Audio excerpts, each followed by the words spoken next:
Surgeon General declares loneliness and isolation a public health epidemic in the United States. An 81-page report released yesterday by the Surgeon General found that half of American adults report feeling lonely. It also found that health effects from isolation cost U.S. businesses billions in lost worker productivity and Medicare billions more to treat depressed seniors. There are resources available that look to combat this issue, including the U.S. Men's Shed Association. It's a nonprofit helping retired men form bonds with one another while building things together. And joining us now to tell us more about it is the director of the U.S. Men's Shed Association, Mark Winston. Good morning. Good morning. Good morning, everyone. How are you? So explain this name, the Shed Association. Well, the U.S. Men's Shed Association started in 2017. The International Men's Shed Organization came to me and a few other fellows and asked us to bring the movement to the U.S.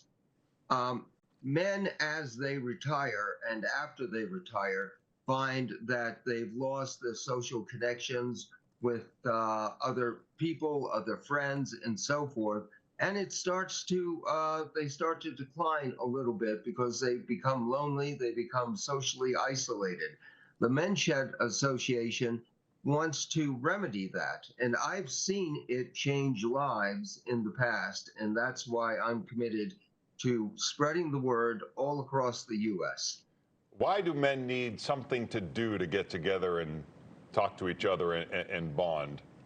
You know, women seem to have about 105 things to do all day long. Men sort of, isolate off when they don't have a lot of activity. Men's sheds bring them together. It also improves their emotional well-being within the shed itself and the community the shed works in. I think I'm confused by the term shed. Are they building sheds? No, that's an Australian term. Australia started this 30 years ago. David Helmers down there started it. He's also on our board of directors. That's like having George Washington on your board of directors, by the way. But it's a model, it's a proven model that helps seniors, helps veterans reconnect, friendships are formed.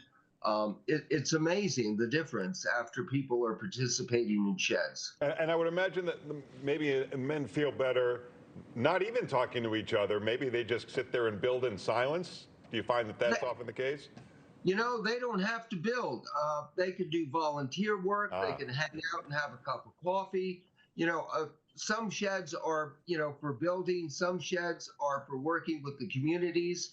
The most successful sheds really intertwine with the communities and have a lot of back and forth. And the communities are more successful for that too, for the interaction. And it's not just for men.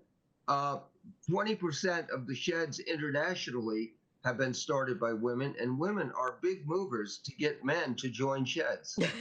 That's shocking. To get them out of the house? I know. Can you believe it? Well, it's a great idea. For more information, you can head to usmensheds.org, and you can also follow them on social media. Mark, thanks for joining us. Thanks, Mark. Thank you. Have a great day. Bye-bye.